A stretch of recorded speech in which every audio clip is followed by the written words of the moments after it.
James 1:11 says, "For the sun rises with scorching heat and withers the plant. Its blossoms fall, and its beauty perishes. So also will the rich man fade away in the midst of his pursuits." It's easy to pass by this verse like it's just a poetic footnote about money. But James isn't tacking on a proverb here randomly. He's making a powerful statement, one that's going to go on and be echoed in the rest of this letter. Because this verse isn't just about money. It's about the illusion of strength. It's about where we find our identity and how prosperity, just like pain, can become a test of faith. To really see what James is doing here, we've got to look back at verses 9 and 10. Let the lowly brother boast in his exaltation, and the rich in his humiliation.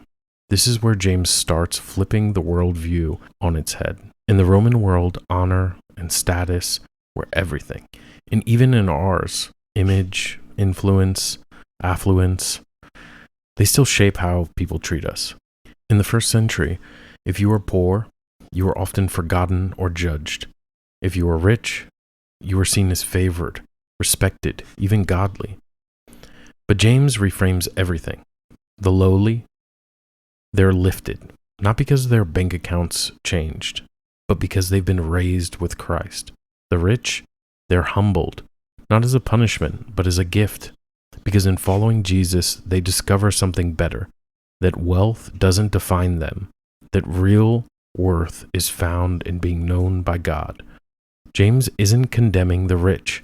He's inviting them to step into a deep identity, not one built on position or power, but on permanence, on the eternal. We've got to understand the context here. In James's world, wealth meant more than comfort. It meant control, legal leverage, social prominence, safety. The rich had power, platform, privilege. The poor, many were displaced, surviving off daily wages, barely holding on. Some may have been refugees from persecution, like James mentions in verse 1. So when James says, "The rich will fade in the midst of their pursuits," he's painting a tragic irony. It's not that the rich fall after their pursuits. They fade in the middle of them. They're building empires, expanding influence, stacking wealth and prestige, and all the while, their soul is withering. It's not collapse, it's corrosion. A flower blooming on the outside while the sun scorches the roots. James starts this chapter by saying trials produce endurance. But here, he's revealing a different kind of trial, the test of prosperity. Because when life is hard, we know we need God. But when it's good, that's when we start thinking we don't. And James sees it coming. He sees how success can slowly disconnect us from surrender. That's why later he calls it out. Favoritism toward the wealthy, chapter 2.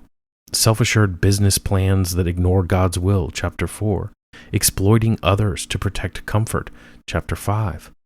James isn't just sprinkling in warnings about money. He's confronting a root issue.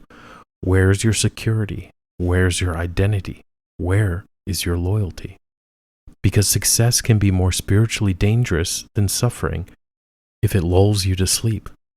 James is tapping into a big biblical theme here. Isaiah 40. All people are like grass, their beauty fades. Psalms 49. They count themselves blessed, but will never again see the light of life. And of course, Jesus in Matthew 6. Don't store up your treasures on earth, but in heaven. James isn't just warning about money running out. He's pointing to a spiritual reality. If your life is built on what fades, your soul fades with it. You can be blooming and already dying. So let's bring it to a close. Today, we don't chase Roman seating charts, but we chase platforms, followers, respect, reputation. We work to look fruitful, even if inside we're fading. And when that happens, we start protecting the image instead of the soul. We can compromise character to maintain status. We can tolerate injustice if it's to protect our gain. We silence the spirit because obedience would cost too much. And James is calling it out, not to shame, but to shake us awake. Before the petals fall, before the roots dry up, before what looks like success becomes spiritual collapse. Wake up, because James doesn't end in despair. He's leading us somewhere. In the next verse, he'll say, "Blessed is the one who endures under trial, for they'll receive the crown of life." This whole passage is an invitation to shift where we boast, to trade temporary shine for lasting substance, to root our lives in the one who doesn't fade. So here's the question James is pressing into us. Are you cultivating your image or your soul? Because everything else, money, applause, platform, its beauty, is for a moment.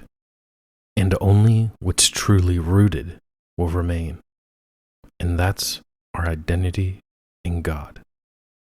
Surrendered, submitted, under His lordship.